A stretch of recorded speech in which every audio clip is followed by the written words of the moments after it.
I was aware that something was happening. You know, when you're running and he's telling you like, hold on, wait, okay, go. Like something's going on. Yeah. So you're just kind of going.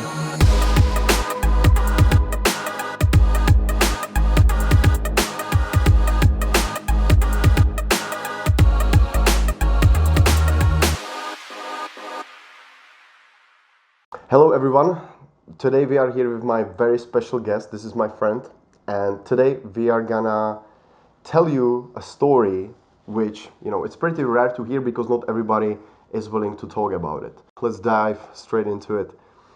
Can you tell us where are you from? I'm originally from Juarez, Mexico, which is the border town. I came to the U.S. when I was around 6 or 7.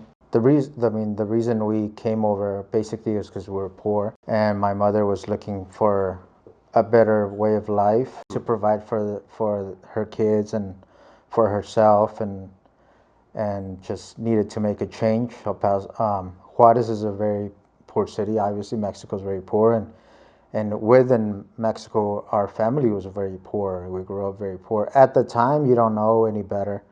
You know, growing up, I remember having fun as a kid and having friends and running around on the streets, you know, around my grandma's block, just with the other kids and having fun. It was nothing out of the ordinary. As I've gotten older and I think back, and I was like, yeah, we were pretty poor. It's pretty crazy. But if you don't know anything else, you don't see it like that. You know, it was just what it was. What are the main reasons that people wanna leave, and why they are not trying to stay and make better life for themselves? Infrastructure for society to thrive isn't there, and it isn't there because there's a lot of corruption, and the money that's supposed to be used to build roads, for example, or schools or uplift the people is taken by politicians, you know, not used for what it's supposed to use. So people, there's no opportunity. Obviously, like in the U.S. is the, you know, #1 country in the world by many standards. We're right next door. So there's this huge gap of where you're at and your circumstances and how much your circumstances would be or would change if you just move 50 miles north into the U.S. It doesn't seem like things are going to change anytime soon. I mean, they work on things here and there, and people really, there are a lot of good people, there are a lot of people working towards change, but change, like anything, is very slow, especially if the system or people in charge of the system and power don't want it to change. Then it's, you know, the change, if it happens, is that much slower. But the opportunities that exist over there are far and few between, and you have to kind of make your way and find something just to survive, you know, and make some kind of money. My grandpa was a mariachi. He would go play music from bar to bar and restaurants, and that was how he made money. There was no education. He wasn't a professor or anything like that. You know, he was a very, very humble. My mom, growing up, she recognized that she wanted more, and she wasn't gonna be able to find it there. And so she did what she felt, you know, she needed to do and wanted to do, and made her way to the U.S. to seek something. You came here as a little kid, so do you remember something particular from that time besides just being outside with your friends? No, yeah, I remember. About the life over there? No, I remember a lot of things. This was early 80s, 84, 85. So things were very different back then. Like back then at night, 6, 7, like people would come out and hang out, and there was a lot of life in the city. Yes, and the neighbors would talk to each other, and people would be playing music, and kids would be running around. Those are very very nice memories. Friendly. Very, very friendly. We were very poor, but it was like happy times. You know, everybody was doing good. Things were mellow. Obviously, people wanted to do better, but if you think about Juarez and Mexico now, it's a completely different thing. What made it change? Drug cartels, basically. It's one of the main reasons. One of the main points. Tijuana, El Paso, Laredo, I think, is another one. Those are crossing points, so those are used to funnel drugs. So they want to be controlled by the cartels. And there's always been problems, but in the late 90s, early 2000s, it completely went out of control, and they pretty much took over the city, overran the city, and it became a completely different city, you know. But it wasn't like that when I was growing up. Was there crime? Yeah, there's crime in any city. And I remember watching the news, and if there was a shooting, then it made the news, and it was news. In the early 2000s, it's just what it was. That was just the norm. But that wasn't the norm when I was growing up. It was just like any other city. So it's good that you have some nice memories from your childhood as well in Mexico, you know? That you didn't like suffer anything really bad there, and that made you to leave the country, you know? That's pretty good that you... Yeah, no, I mean, there's a big conflict within me because I know how bad things have gotten. And I know when I hear people talk about Juarez, especially Juarez, because it's known for how brutal it is. But that was not my experience when I was growing up there. It was very different, you know. Speaking of you coming to US, I'm sure it wasn't like that you went to Tijuana, get the visa, and then moved here, right? So can you tell us more about your own experience? My mother came over here first, and we were living with my aunt and me and my sister. My sister's 2 years younger than me. My mother came over here. She worked for 2 years, saved money, and got an apartment, and then she sent for us. And how sent for you? She sent money down and told my grandparents she wanted them to send us over to her because we were still in Juarez and she was in El Paso. We didn't have papers at the time. She couldn't come over and just get us, right? So we had to go over there, and so she sent for us. I remember that day clearly because we were at my aunt's house and we went down to my grandma's house, and then I remember my grandma telling me, she was like, "Here, come here. You see this man? You're gonna go with him, and he's gonna take you to your mom, and you listen to what he tells you to do. You do everything he tells you to do." I was six maybe 7, and I just said okay. I just knew I was gonna go see my mom, and I guess this dude was like a gangster dude from the block that my family knew and that he knew, and they trusted him, which is why we went with him, and he would cross people over the border, so he knew how to do it. You know, I went with him. We walked from my grandma's house in Juarez and El Paso. The only thing dividing the cities is a river, the Rio Grande, and you can throw a rock from one side to the other. So we walked to downtown, to the river, to the bank, and then we walked down the bank, and there was a guy there with like a little inflatable raft, and it was at night? No, it was during the day. It was during the day, 3-4 o'clock. It was me and him and maybe like 6 other people. And we got on the raft. The guy that was holding the raft, he was in the water. He was maybe like waist deep, maybe chest deep. And he walked across and he pulled the raft across. Because it's not that far. And sometimes the river gets really big and you can't do it. And sometimes it's not bad at all. Okay. But we were just on the raft. Once we hit the other side, everyone's just split, you know, and then it was just like, okay, let's go. It's time to go. And we went up the bank, and then as soon as you cross to the other side, there's railroad tracks because the train goes through there. So then we ran into the railroad track, the train, and we're like hiding, and he's looking around. He's like, hold on. Okay, let's go. And then you run to the next train, and you're like hiding. And he's like, hold on, okay, let's go. As soon as you pass the railroad tracks, there's a highway. As soon as you pass the highway, there's a wall, and there's what's it called? Like a border wall? No, there's a wall to a projects. Oh, okay. There's just like a regular wall. And at that time, the only border wall was a mesh fence, like the regular fence like you see in the yards. That was the only wall, and they just like clip a hole. You know what I mean? So we jumped over the wall to the projects, and then from there, we walked through the projects, and you just kind of mingle in between the other people living there. And if you're not caught by then you're kind of in already. And then we just walked to the bus station, the city bus station, and then we got on the bus and we took the bus down to where my mom was living, and then I went, and then she met us there. Well, who would even assume that 6-year-old kid just walking through that project housing, right, just came on the raft from Mexico, right? And that's the whole point of getting into the projects. Then you can just get lost in the crowd. So that's the way how you did it. That's the way I did it. So did you understand fully the circumstances when you were 6 years old? Because I don't even remember anything what I did when I was 6 years old. But this must have a huge impact on you. Well, I wasn't conscious of like, we're going into another country.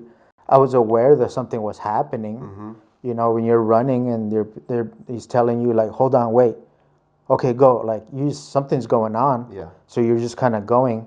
And I was 6 years old. Like, what do you know? You know, when you're 6 years old, you're just doing what they're telling you to do. I don't know anything when I was 6 years old. Yeah, so I didn't know what was happening, but something was happening. But I remember very clearly when we got to my mom's apartments, and I went into the apartment, how different everything was. Like just even the apartments here, you don't find that in Mexico. Even like some of the poorest apartments are very nice places compared to anything in Mexico. And it was just an immediate change, you know, and this was from being in Juarez, and then maybe 3 hours later, 30 miles north, it's a different world. It's a different world. And I remember later on that night, we went to the mall. There was a mall right down the street from the apartments.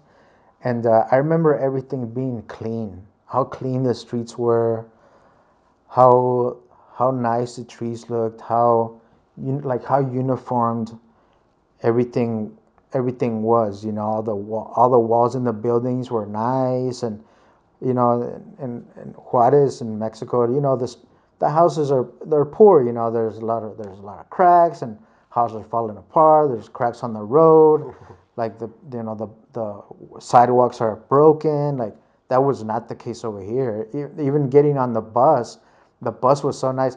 In Juarez, Bus was so nice. In Juarez, there's buses in Juarez, and in Juarez, there's like, you get on the bus, and the buses are independently owned. So the more people they pick up, the more money they make. So the buses will race each other from stop to stop. And it would get scary sometimes because you're going down here and there hauling ass, bro. And they got like 20, 30 people in the back. They don't care. They race the buses? They race the buses because they want to make money. And when I got over here, you get on the bus and everything's like cling, you know, and you press a little button on the wall and like, stop here. And like, that's like, it was so crazy, you know. To this, it was culture shock. From then on, like, my life has never been the same, you know, and changed. Everything's changed. It's been a constant learning curve. So you've been here since a little kid. How does this life change your life, and how was it? You explained the bus situation and everything, but how it was for you to start really living here? As a kid, it was confusing, but you have no choice, right? This is what it is now. But like, for example, when I went to kindergarten and first grade in Mexico, and when I came over here, I started school in first grade, but I had already done first grade. And when I told the teacher I already did first grade, she was like, oh, okay, I'm gonna give you a test. They talked to my mom, and they gave me a math test. And I remember the math test being so simple, because we were doing like sixth grade mathematics in first grade in Mexico. And over here they gave me like something like so simple. I was like, oh yeah, I just did it. And then they moved me to second grade. And then so I started at second grade. But then after that, I did second grade at this school, and then we moved to another place. My mom bought a mobile home, and she put the mobile home in a mobile home lot. And then we moved to another school, and I did 3rd grade at that school. At that school, I was in a monolingual class, which is all English, but I didn't know English yet. Oh. So I couldn't read the books, and I couldn't understand what the teachers were saying. And I told my mom, and she talked to the school, and the school thought that I knew enough, so they didn't want to change me. And so I ended up failing 3rd grade because I didn't understand what they were talking about. My mom bought a piece of property, and then she moved the mobile home to that piece of property, and we moved to another school. And then I started 3rd grade there again, and that was a bilingual school. And then there I finished 3rd, 4th, 5th, and 6th, and then I ended up finishing high school. I remember telling the teachers and telling my mom, like, I can't, and because they would tell her, like, he's failing, and I would tell, well, I can't read the books. And then she would tell them, and then they would be like, well, no, he knows. Was she able to speak English? She had gone to school and she had learned. So she knew better than us at that time. You know what I mean? Now she still has an accent. We know a lot better now, right? Because we've been here forever. But at that time, like, I was 6, 7 years old. I didn't know anything, course. You know what I mean? So it was tough at that time because I didn't understand. And then also being around kids that didn't look like me anymore, right? So when we moved to the second school when I was in 3rd grade, there's a lot of white kids in my class. They all had blonde hair, and I wanted to have blonde hair so I could fit in. Dye them? So I told my mom, "Can you dye my hair?" So I guess I don't know what they did, but my hair turned orange. It wasn't because my hair is really black, but it wasn't blonde, right? And then so it didn't work. And then I never did it after that. But How come I never seen you with orange hair, bro? You have to do it one day. I think since then it just never. Miguel did that recently. I know. I saw it. I did that when I was 7, and I was like, this is not my look. I think that's what it was. And I was trying to fit in. I knew that I wasn't, that I looked different, and I wanted to, I guess, belong. And so but that's something, growing up in Juarez, you don't deal with that. Yeah, you don't think of that. You don't think of that. That's not a reality. It just isn't, So it's a lot of different, you're faced with a lot of different things to deal with. So since you've been here for quite a time as a kid, when was the time when you start to feel that you really belong here and this is your new life, you fully accept it? When we stopped moving around, I started having consistent friends, and then I went to the same middle school and high school as all my other friends, and that was good times. We had a lot of fun. After high school, moving to a different city, and I lived in Denver for 11 years, and I went through a lot of stuff in Denver, and then things changed because then you see that people see you as an outsider, and then you realize that people are going to see you how they're going to see you. But I am who I am. Then I at that time I did feel out of place. Now I'm in a better place now in my life. I don't feel that so much anymore. But it comes and goes. Some days I feel, sometimes it's, I feel good, and sometimes I still feel like I don't belong, even after 30 years. I'm still learning a lot of things, and I don't think that's ever going to change. I'm never going to be from here. Yes, exactly. So I'm always going to be, as much as I try, or as long as I'm here, I'm not from here. So do you see the difference between, let's say, people who've been born in Halftron and their parents, did the same what you did, came here across the river, but their kids are born already here? Do you see the difference between you and them? No, yeah, you do. And sometimes you don't. I mean, it depends on the person too. It's an attitude more than anything. And some people stay true to where they're kind of their roots, I guess. And some people grow up. Like, for example, I have a brother. This is kind of a little side story, if that's okay. Yeah, go ahead. So when we got here, my mom was pregnant, and she had a brother and a brother of mine. But at the time, we had just got over here, so she was really poor. And we were still trying to figure it out. She was still trying to figure it out. I was 6. But she knew she couldn't take care of him like she wanted to, so she put him up for adoption. So he grew up with a different family here. When I turned 18, we were told about him, and he was told about us. And since then, he's been integrated back into our family, but he grew up separate from us. He was born here, and his attitude is the opposite of my attitude. You know, he's like, if you're not from here, go back to where you came from, type of thing. And I'm like, what? How do you think you got here? Like what? Like, what are you talking about? And it's this is in my own family.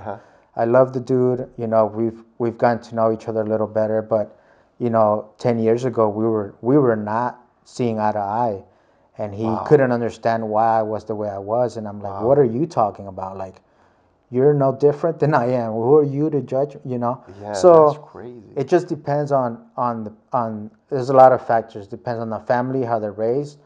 There could be people that came over here and tell their kids Mexico's bad, this and that. You're from here. From their experience. From their experience, yes, yeah. Exactly. Or they may be right? Yeah, that's their experience. That's their truth. And so the kids grew up with this idea.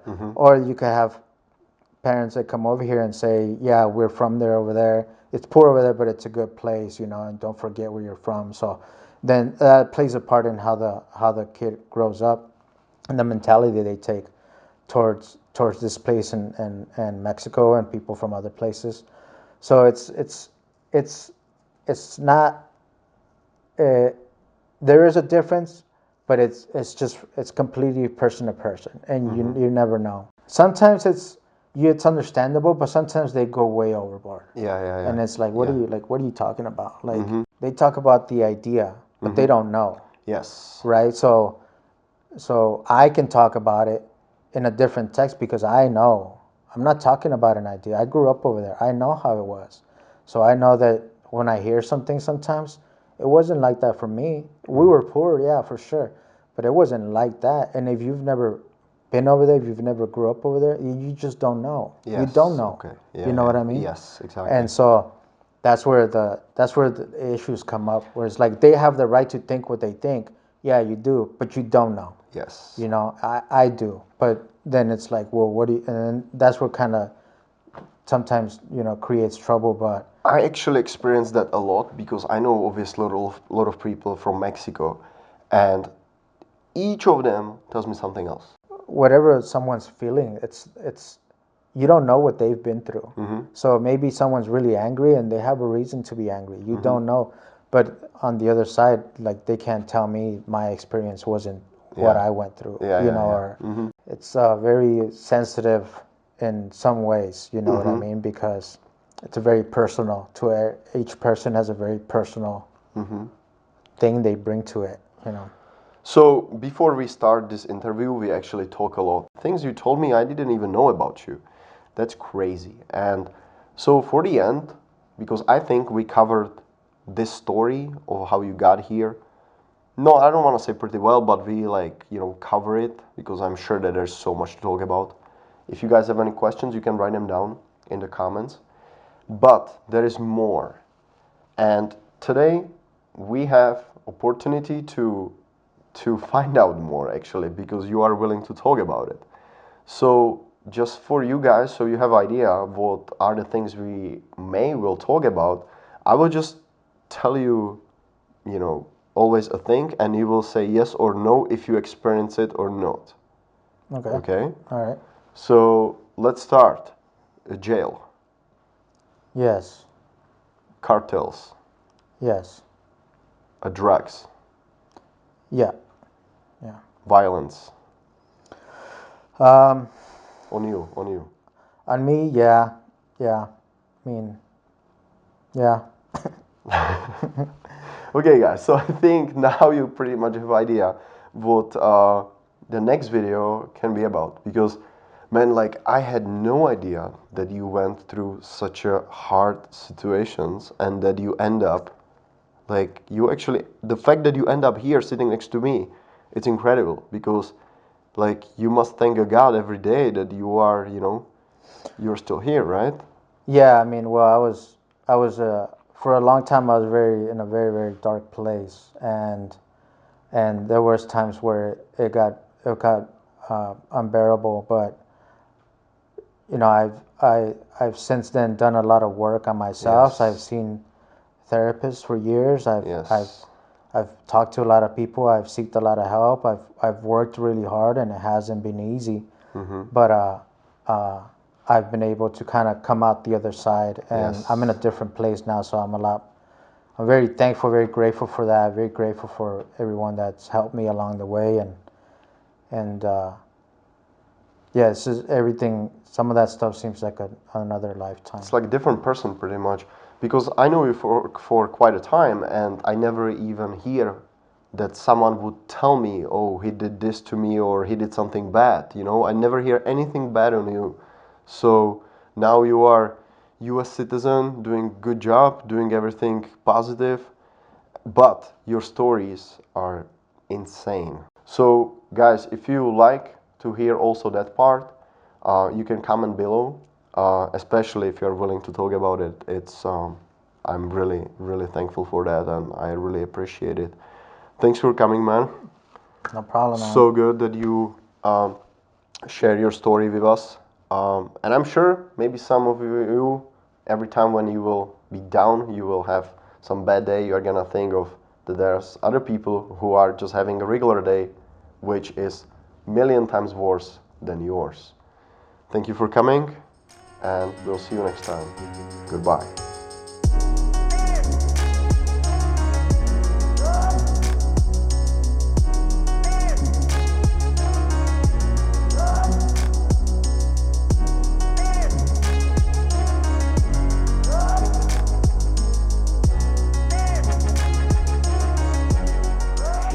Sitting in a car once, and we were in the back, and the two dudes in the front, the cartels, they're talking about how, you know, the week before they killed the guy and they hung him up and they cut his whatever off and they stuck it in his mouth. That's not a joke. That's not, you know, when you hear stuff like that, you know that it's not, they're not playing around.